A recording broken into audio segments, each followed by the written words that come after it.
Chapter 1 Introduction. A New City, a New Challenge. Maria had always dreamed of living in a vibrant, bustling city. When the opportunity arose to move from Columbia to New York, she seized it without hesitation. The skyline of Manhattan, the lights of Times Square, and the energy of the city excited her, but as she stepped off the plane at JFK, her heart sank. The reality of her situation hit her hard. New York was beautiful, yes, but it was also intimidating, and English wasn't just a tool. It was a necessity. From the airport to her new apartment, the streets were filled with sounds and conversations she could barely follow. Billboards flashed phrases she had heard in her English classes, but now they seemed like an indecipherable code. She had always known learning English would be important for her career, but now it became painfully clear that she needed it for her survival. The simplest tasks, asking for directions, ordering food, or even buying a subway ticket, felt like monumental challenges.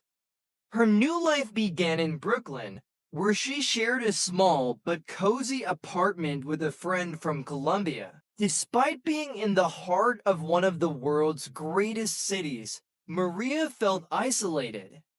Her roommate spoke fluent English and adapted quickly, but Maria struggled.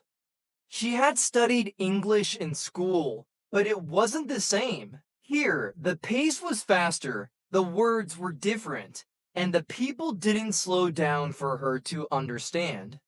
One rainy afternoon, Maria found herself lost on the subway.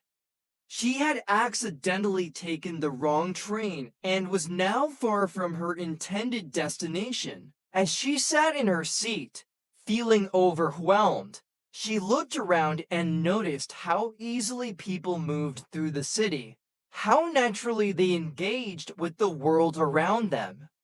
Conversations flowed freely, English was everywhere, and yet she felt completely cut off from it. Across from her, two women were deep in conversation.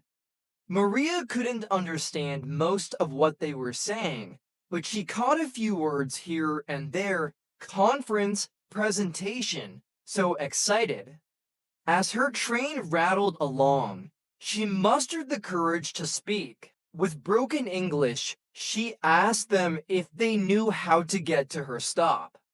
The women smiled warmly, recognizing her struggle, and one of them responded slowly and clearly, offering directions and even writing them down for her. That brief conversation, though simple, was a breakthrough for Maria.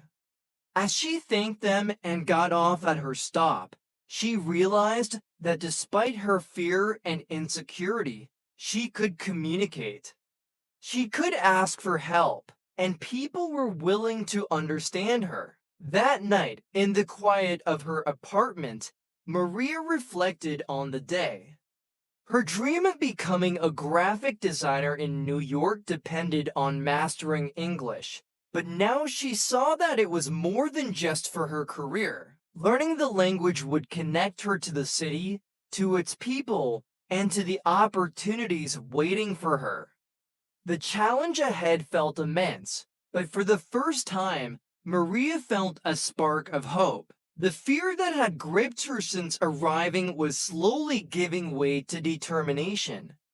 Tomorrow, she promised herself, she would find a way to improve her English, to be part of this world that had seemed so distant.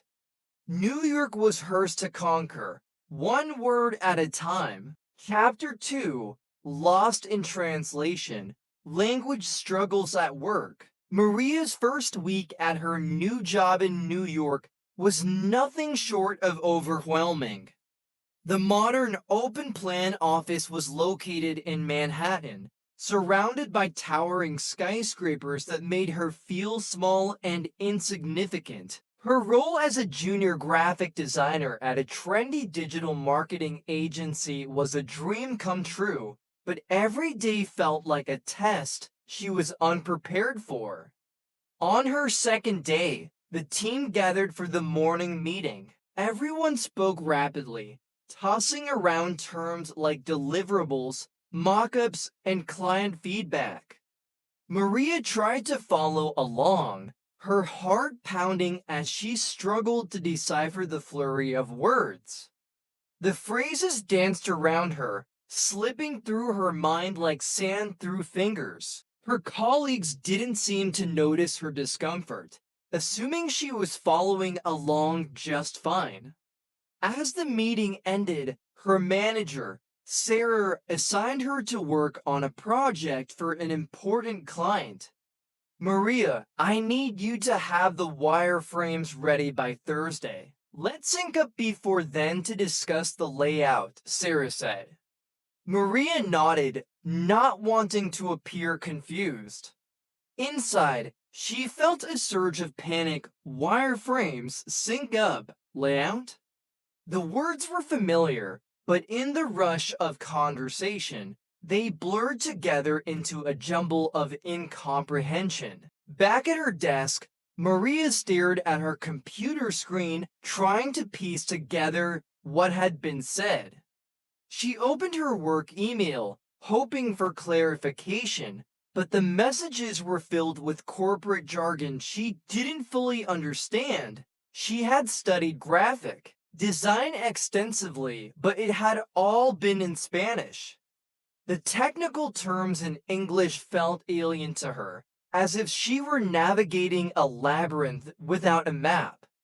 Throughout the day, Maria overheard her colleagues chatting, their English flowing effortlessly. They discussed weekend plans, laughed over inside jokes, and made small talk about the latest design trends. Maria longed to join in but felt trapped by her limited vocabulary. Every time she thought of something to say, the words would fail her, and she would retreat into silence. Lunchtime was the hardest part of the day. The team would gather in the break room, where conversations moved even faster, with slang and idioms that Maria couldn't keep up with.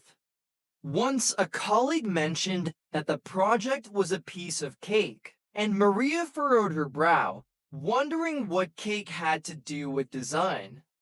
The more they spoke, the more distant she felt.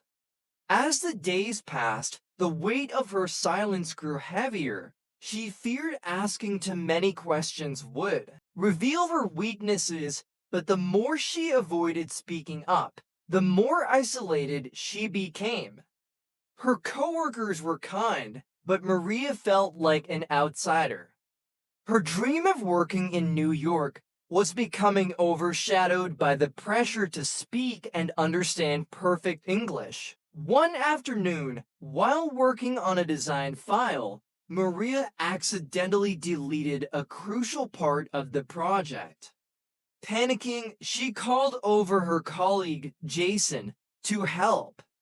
Jason quickly restored the file and, noticing Maria's anxious expression, asked, "Are you okay?" Maria hesitated, but finally confessed, I don't understand everything in meetings. It's hard for me." Jason smiled reassuringly. "Don't worry, Maria. Everyone's had that moment.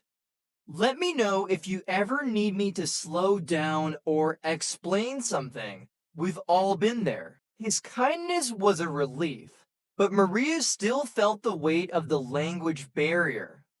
That evening, after a long day, she sat on the subway, her reflection in the window blending with the passing city lights. She knew she had to find a way to break through this barrier. The struggle wasn't just about the job anymore. It was about her ability to thrive in a city that moved faster than she could keep up with. Tomorrow, she promised herself, she would take action. It was time to confront her fears and ask for help. Chapter 3: A Chance Encounter Meeting Susan. It was a chilly autumn afternoon when Maria found herself on the subway once again, feeling lost in her thoughts. The weight of her struggles at work hung over her like a cloud. She had just finished another exhausting day where she barely understood the office chatter and had silently sat through another meeting, hoping no one would notice her confusion. The language barrier felt like a wall she couldn't scale, and each day it seemed to grow taller. As the train rumbled along the underground tracks, Maria absent-mindedly pulled out her notebook, filled with English words and phrases she had tried to memorize. She stared at the pages, frustrated that despite her efforts, she still felt like she was falling behind. The train stopped at Union Square, and the doors slid open with a familiar chime. A woman entered, dressed in a warm coat and a wool scarf, her silver hair framing a kind face. She took the seat next to Maria. For a few moments, they sat in silence, each absorbed in their own world. But Maria couldn't shake the feeling that the woman had noticed her notebook. Glancing sideways, she saw the woman smiling softly. "You're learning English?" the woman asked in a warm, clear voice. Maria hesitated for a second, then nodded, yes. "It's hard for me," she replied, her accent thick but understandable. The woman's smile widened. "I know the feeling. I moved here from Germany many years ago, and English was like a puzzle I couldn't solve at first. But I've learned that sometimes all you need is the right approach." Maria looked at the woman, surprised. "You're not from here?" she asked, genuinely curious. "No, I came here when I was in my 20s," the woman said, her eyes twinkling with nostalgia. "I'm Susan, by the way. What's your name?" "I'm Maria," she responded, feeling a small flicker of connection. "I moved here from Colombia a few months ago for work. I'm a graphic designer, but I don't understand a lot of what people say at work. It's like they speak too fast, or they use words I've never heard before." Susan nodded sympathetically. "That's completely normal. When I first moved here, I worked as a server in a cafe, and I couldn't keep up with customers' orders. I'd write things down phonetically because I didn't know the spelling." She chuckled. "But you'll get there. You just need a little help." Maria sighed, feeling a bit more comfortable sharing her struggles. "I'm trying, but it's hard. I feel like everyone at work is way ahead of me. I don't want to ask too many questions and look like I don't know what I'm doing." "Don't be afraid to ask for help," Susan said gently. "But if you want, I can recommend something that helped me a lot. There's an English learning group at the library not too far from here. People from all over the world go there. It's not like a formal class, but more of a space where you can practice speaking and listening with no pressure. We share stories, talk about different cultures, and learn through conversation." Maria's eyes lit up. She had been so focused on trying to improve through textbooks and online videos that she hadn't thought of something as simple and practical as a group conversation. "That sounds really nice," Maria said, a bit of hope returning to her voice. "Do you go there?" "I used to," Susan replied, "but I don't need it as much now. Still, I pop in from time to time. You should come. It's a great way to meet people and practice speaking without feeling judged." Maria smiled, feeling a warmth she hadn't experienced since arriving in New York. "I think I will. Thank you, Susan." As the train approached her stop, Maria stood up and turned to Susan. I'm really glad I met you today. Susan waved as Maria exited the train. You're going to do great, Maria. Remember, you don't have to do it alone. Stepping onto the platform, Maria felt a shift within herself. The city that had once felt so foreign now seemed just a little bit more welcoming. She wasn't alone on this journey after all, and maybe, just maybe, she would find her way through it. The library group would be her next stop on this path to mastering English one conversation at a time. Chapter 4 MR James Method Learning English Differently. A week after meeting Susan, Maria found herself standing outside the old brick library Susan had mentioned. It was a crisp Saturday morning, and as she stepped inside, she felt a mix of nervousness and curiosity. The library was warm and welcoming, filled with the soft rustle of pages and the distant murmur of conversations. As she made her way to the small room in the back, she was greeted by a cheerful buzz of voices English, spoken in accents from all over the world. This was the English Learning Group, and at the center of it all was Mr. James. Mr. James was a tall, energetic man in his late 60s, with a gray beard and round glasses perched on his nose. His smile was infectious, and as soon as Maria entered the room, he waved her over. You must be Maria. Susan told me you might join us, he said, his voice warm and welcoming. Please come in, we're just getting started. Maria took a seat in the circle of mismatched chairs, feeling a little out of place, but eager to see what this group was about. Around her were people from all walks of life: an engineer from Brazil, a chef from Vietnam, a student from Russia, and many more. Mr. James stood at the front, holding a thick book, but he wasn't flipping through its pages. Instead, he closed it, placing it aside, and smiled at the group. So he began. You've probably all been told at some point that learning English means memorizing vocabulary, studying grammar rules, and reading textbooks. But let me tell you something, that's not how we're going to learn here. Maria's curiosity piqued. This wasn't what she had expected. Language isn't something you learn by memorizing words or drilling grammar, Mr. James continued. Language is a way to communicate. It's a tool to express who you are, to tell your stories, to connect with people, and that's how we're going to learn, by using English to tell our own stories. He paused, letting his words sink in. The room was quiet, everyone listening intently. We're going to focus on 3 things here: storytelling, shadowing, and immersion, Mr. James said. First, let's talk about storytelling. Each of you has a story to tell about where you're from, why you came here, your dreams, your struggles. Every week, I want you to tell a new story using the English you know. Don't worry about mistakes. The important thing is to speak.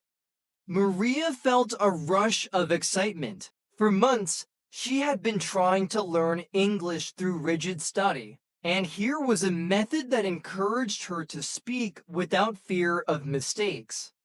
Mr. James moved on to explain the second technique, shadowing. This is a powerful tool to improve your pronunciation and rhythm.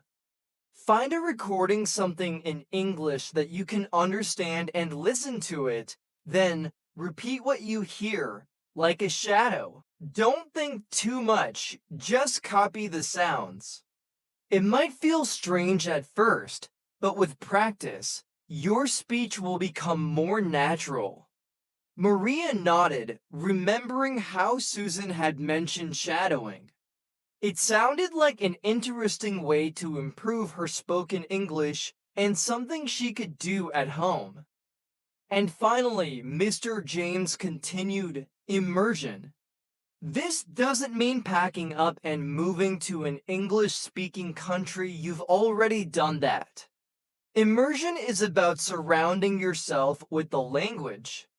Watch English shows, listen to podcasts, read articles, but most importantly, find ways to use English in your everyday life. Speak to people in English even when it's uncomfortable.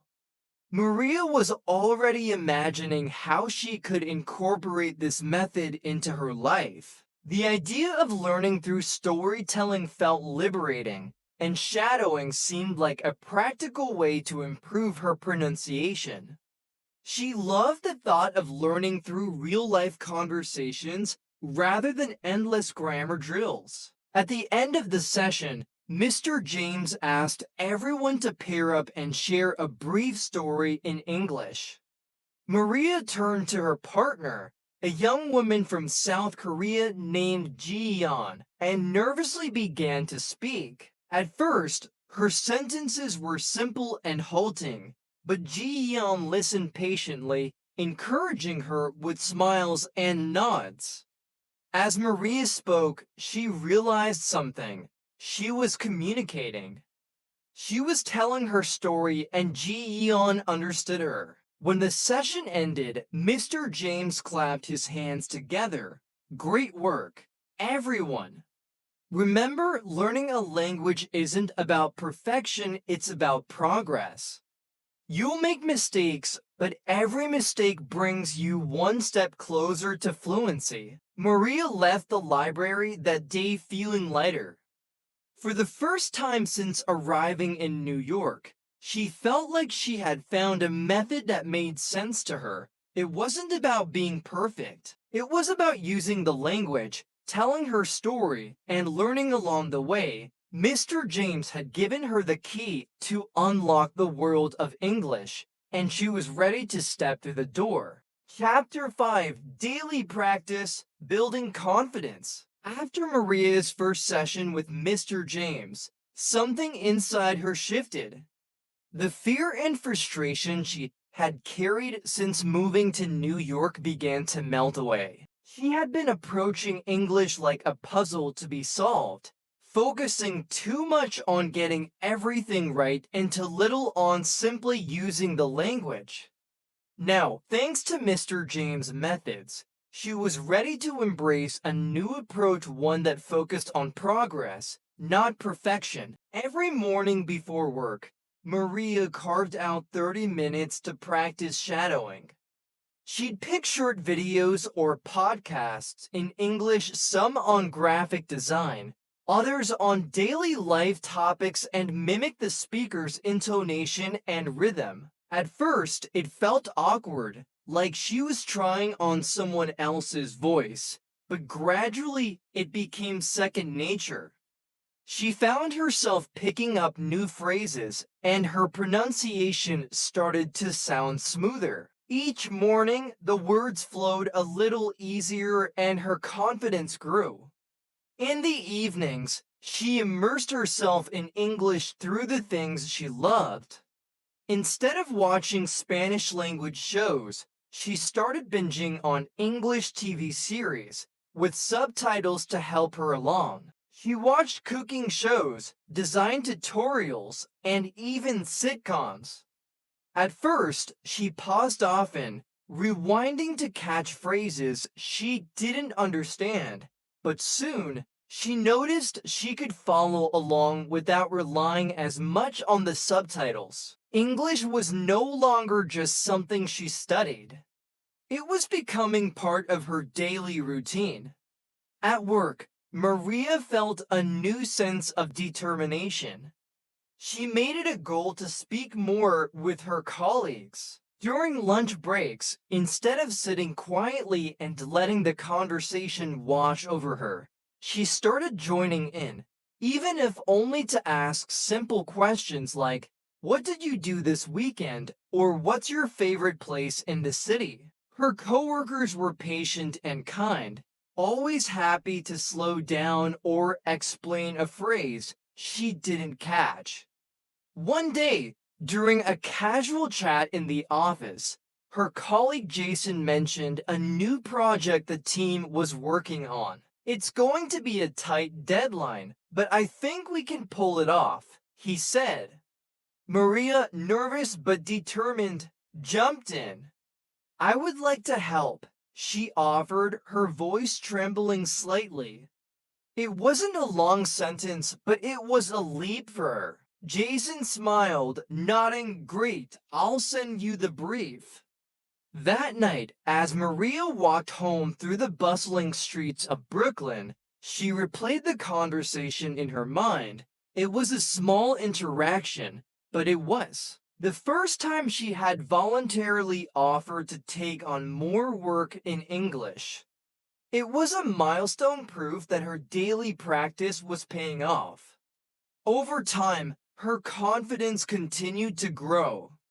The morning shadowing sessions sharpened her listening skills, while watching English shows helped her grasp more conversational language. But it was her decision to speak up at work that made the biggest difference.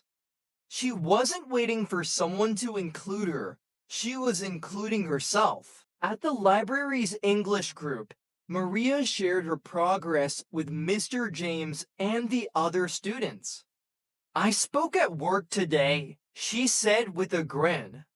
"It wasn't perfect, but they understood me."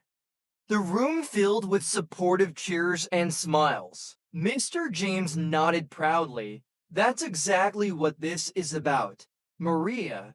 It's not about being flawless, it's about making yourself heard." Each week, Maria continued to tell her stories in English, each time with a little more fluidity and a little less hesitation. Her vocabulary grew, not from studying flashcards, but from using the language in real-life situations. She found that the more she practiced, the more natural it became. Eventually, Maria reached a point where English no longer felt like a foreign language. It was a tool she used, a bridge to new friendships and opportunities. She had learned that fluency wasn't just about mastering grammar or knowing the exact words, it was about using language to connect, to express, and to grow, and that, more than anything, was what gave her the confidence to thrive in her new life in New York. Chapter 6: New Friends, New Connections, the Power of Community. As Maria continued her journey of learning English, she began to realize that mastering a language wasn't just about practicing alone. It was about connecting with others, people who could help her grow, challenge her, and offer support along the way. Slowly but surely, Maria found herself surrounded by a community that made New York feel a little more like home. One of the first people Maria bonded with was Ji Yeon, the South Korean woman she met during her first English group session at the library. Though they came from different parts of the world, they shared a common struggle, the desire to improve their English while juggling the demands of life in a foreign city. After each session, they would grab a cup of coffee at a nearby cafe and talk, sometimes in English, other times mixing in words from their native languages when they didn't know how to say something. "I feel like my brain is split in two," Ji Yeon joked one day, smiling as she tried to remember the English word for complicated. Maria laughed in agreement. "I know the feeling." But we're getting better little by little. Their friendship became a constant source of motivation. Maria found it comforting to know she wasn't alone in her struggles, and Ji Yeon's quiet determination inspired her to push forward. As the weeks passed, their conversations grew longer and more fluid. the silences between words shrinking as their confidence expanded. Together, they celebrated small victories, like ordering food without hesitation or finally understanding a joke told by a coworker. Outside of the library group, Maria also began to build connections at work. One afternoon, Jason invited her to join him and a few others for drinks after work. Nervous but eager to bond with her colleagues, Maria accepted the invitation. They went to a cozy bar in Brooklyn, where laughter and conversation filled the air. At first, Maria found herself simply listening, trying to catch the rhythm of the banter around her, but soon, something shifted. As the group chatted about a recent design project, Maria felt a surge of courage. "I liked how you used the bright colors in the last campaign," she said to Jason, her voice still carrying traces of her accent, but clear and confident. Jason grinned. "Thanks, Maria, that means a lot. You've got a great eye for design. You should share your ideas more often." His words encouraged her, and over the next hour, she found herself engaging in more conversations, laughing at jokes, and even sharing stories about her life in Colombia. It was the first time she had felt truly part of the group, not just the quiet observer in the background. The more Maria opened up, the more she realized how much community mattered. She had spent so much time thinking that learning English was something she had to do alone, but these friendships showed her the power of learning together. Whether it was a quick chat with her coworkers, an in-depth conversation with Ji Yeon, or the supportive environment of the library group, every interaction helped her grow. One evening, as Maria and Ji Yeon sat on a park bench after their usual coffee meetup, Ji Yeon turned to her and said, "You know, we're not just learning English, we're learning how to live here." Maria nodded, understanding the depth of her friend's words. It wasn't just about grammar rules or pronunciation anymore. It was about navigating the cultural nuances, building relationships, and finding a place where she belonged. New York had started as a city full of strangers, but now it was becoming a web of connections, each conversation, each shared moment weaving her more deeply into the fabric of the city. Through these friendships, Maria learned that the true power of language wasn't just in the words spoken. It was in the connections made, the support given, and the shared experiences that brought people closer. The community she had found, this diverse, supportive group of people, was helping her not only learn English, but thrive in her new life. Chapter 7: The Big Opportunity, Leading a Design Project. It was a rainy Tuesday afternoon when Maria received the email that would change everything. The notification pinged on her screen just as she was wrapping up a set of revisions for a client's website. At first, she almost didn't open it, thinking it was another routine update. But the subject line caught her eye: upcoming project, lead designer needed. Maria's heart raced as she clicked it open. Her manager, Sarah, had written a short message asking if she would be interested in leading a design project for one of their biggest clients, a luxury fashion brand launching a new digital campaign. This was the kind of opportunity she had dreamed about since moving to New York. But immediately, doubt crept in. Lead a project in English? The thought was terrifying. While her English had improved significantly over the past months, this project would require her to communicate complex ideas, present designs to high-profile clients, and manage a team. The idea of speaking confidently in meetings, articulating her thoughts in perfect English, made her stomach knot. Still, she knew she couldn't let fear hold her back. Taking a deep breath, Maria typed her response. "Thank you for the opportunity, Sarah. I'd love to take on this project." As soon as she hit send, a mix of excitement and anxiety flooded her. The next few days passed in a whirlwind of preparation. Maria dove into research, studying the client's previous campaigns and immersing herself in fashion design trends. Her apartment became a sea of mood boards, sketches, and color palettes. She even used the storytelling method she had learned with Mr. James to develop a narrative around the design, making it easier to explain her creative choices in English. But the real challenge came when it was time to present her ideas to the team.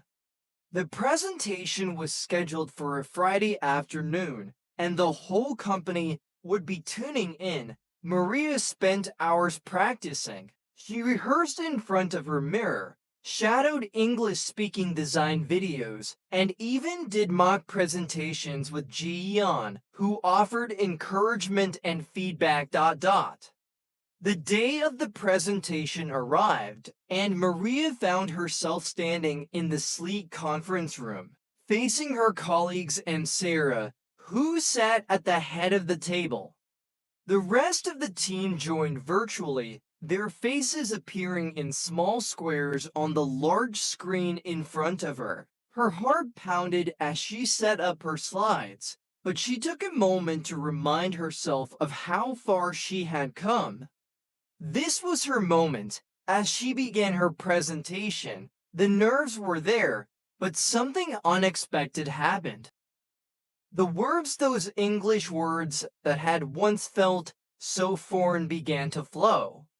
Maria spoke with clarity and passion, guiding the team through her design concept, the choices she had made, and how they aligned with the brand's vision. She paused when necessary, giving herself time to breathe and letting her ideas sink in.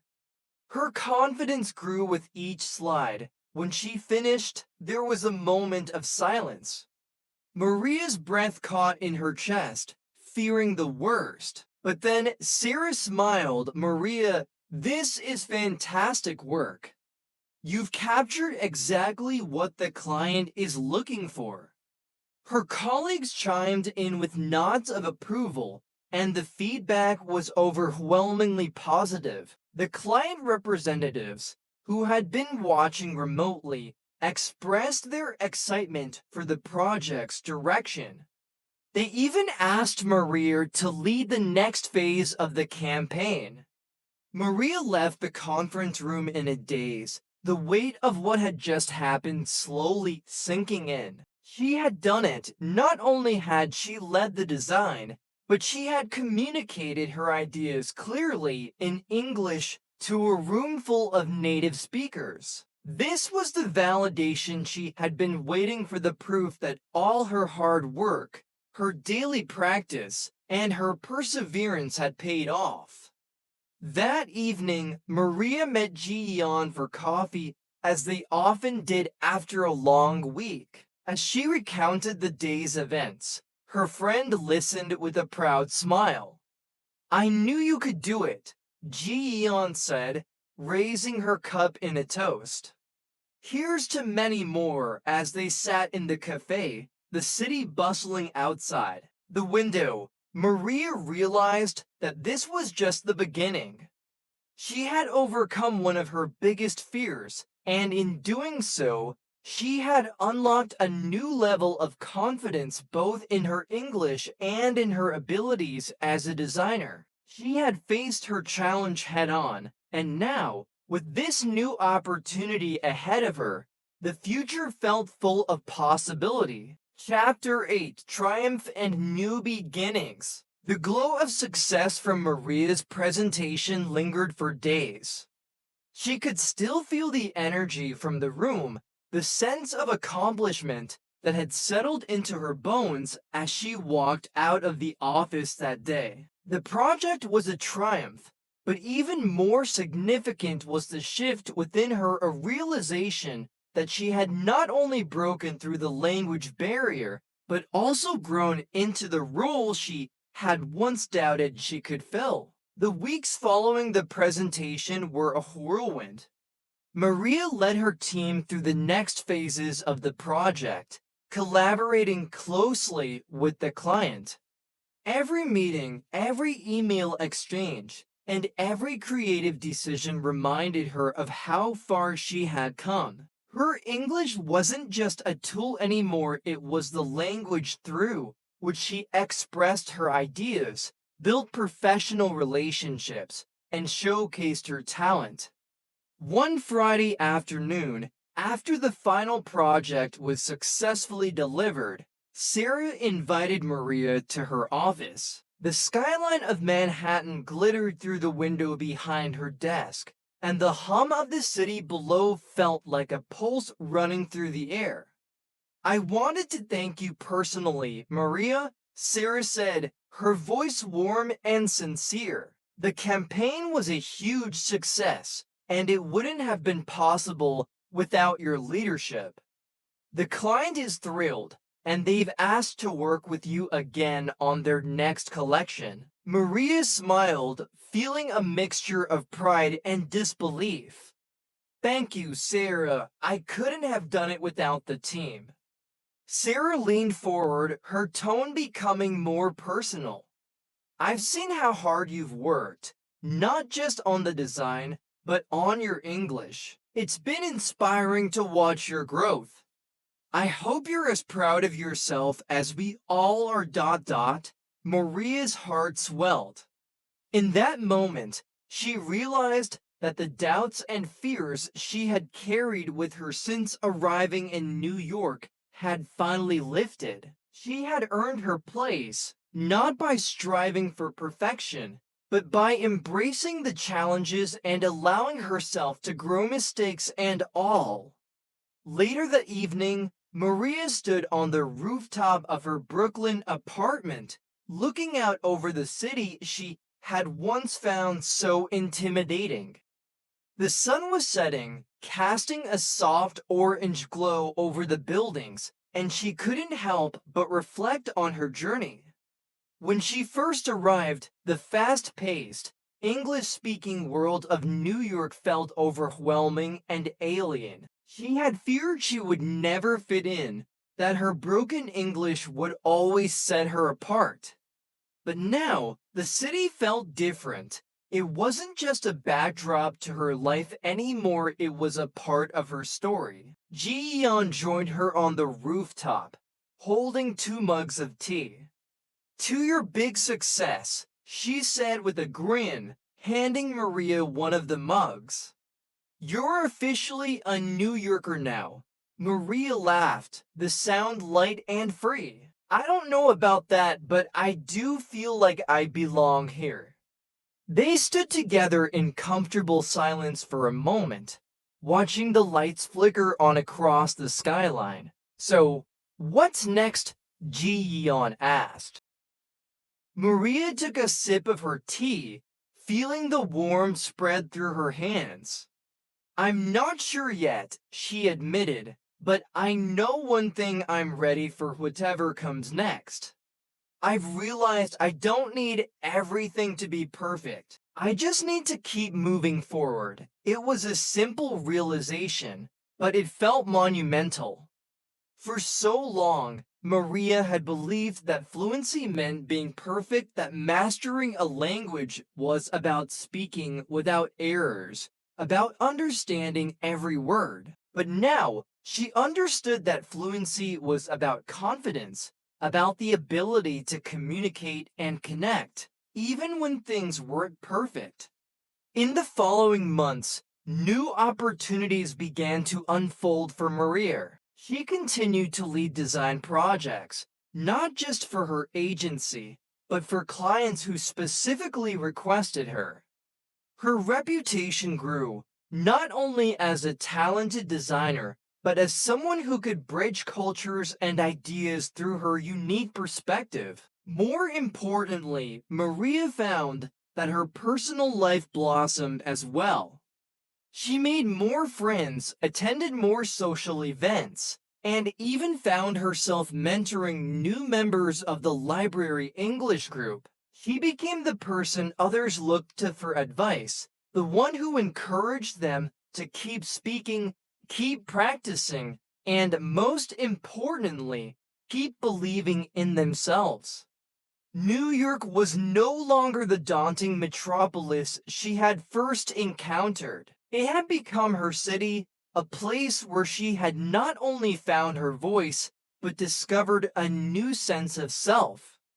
As the lights of the city sparkled in the distance, Maria knew that this was only the beginning. Chapter 9: Lessons Learned, Advice for Other Learners. Months had passed since Maria's first hesitant steps into her new life in New York. The city that had once overwhelmed her now felt like home, and the language that had seemed like an insurmountable challenge had become part of her daily rhythm. Standing in front of her English learning group at the library, she could hardly believe how far she'd come. Today, Mr. James had asked her to speak to the group, to share her journey and the lessons she had learned along the way. It felt like coming full circle, and Maria wanted to do it right. She stood in front of a group of new learners, people from all over the world, each of them at different stages of their English journey. Some were just starting, nervously clutching their notebooks, while others had already made progress but still struggled with confidence, much like Maria had at the beginning. Maria took a deep breath, looking around the room, her heart swelling with empathy and understanding. She remembered being in their shoes, feeling lost, overwhelmed, and unsure of her future. But now, she was here to tell them that it was possible, that growth wasn't only about mastering a language, it was about mastering yourself. Hi everyone, Maria began, her voice steady but warm. I'm Maria, and just like you, I came here not knowing much English. I moved to New York for my dream job, but when I arrived, I quickly realized that English was more than just a skill I needed for work, it was the key to connecting with the world around me. She saw heads nodding in understanding and continued. At first, I was scared. I made so many mistakes. I would sit in meetings, too afraid to speak, too afraid to ask for help. I thought that being perfect was the only way I could succeed, but I was wrong. The biggest lesson I've learned is this: you don't have to be perfect to communicate. The room was silent, eyes fixed on Maria as she spoke. One of the most important things I learned from Mr. James was that language is about connection. It's not about memorizing every word or understanding every idiom. It's about expressing yourself, about being brave enough to try even when you don't have all the words. Maria glanced at Ji Yan, who was sitting in the back of the room, smiling in quiet support. She thought about all the late-night conversations they had shared over coffee, laughing at their mistakes and celebrating their small victories. I also learned that you can't do it alone. Community is everything. Find people who will practice with you, who will listen when you struggle and encourage you when you're feeling down. Learning a language is like learning to walk. You're going to stumble, but every time you get back up, you get stronger. She paused, letting her words sink in. If I could give you one piece of advice, it would be this: don't be afraid of mistakes. Mistakes are your best teachers. Every time you stumble, you're learning. Every time you ask for help, you're growing. I thought I had to wait until I was fluent to speak up. But you don't have to wait. You can start now wherever you are. The faces in the room softened, and Maria could feel the tension lift. She knew that these learners were on the same journey she had traveled, full of doubt, but also full of potential. Remember, fluency isn't about speaking perfectly, it's about speaking confidently. It's about using the language to connect with others, to share your story, and to keep pushing yourself forward. Maria smiled, her heart full as she finished. I'm still learning just like you, and that's okay. What matters is that we keep trying every single day. The room erupted in applause, and Mr. James, standing at the back, gave her an approving nod. It wasn't just the end of a chapter for Maria, it was the beginning of a new one. As she stepped down from the front of the room, surrounded by the people who had become part of her story, she realized something profound. The journey of learning never really ends, but now, Maria knew she had the strength, the support, and the courage to keep moving forward. And that, she thought, was the most important lesson of all. If you found this video helpful, don't forget to hit the subscribe button and follow our journey. Share it with your friends, family, or anyone you think might benefit from this message. Let us know in the comments which point resonated most with you, whether it's something you faced before or are experiencing right now. Your insight could inspire others. Don't miss our upcoming video, packed with even more insightful tips and advice on the 17 reasons why a man may not be the best husband. It's full of valuable information you won't want to miss.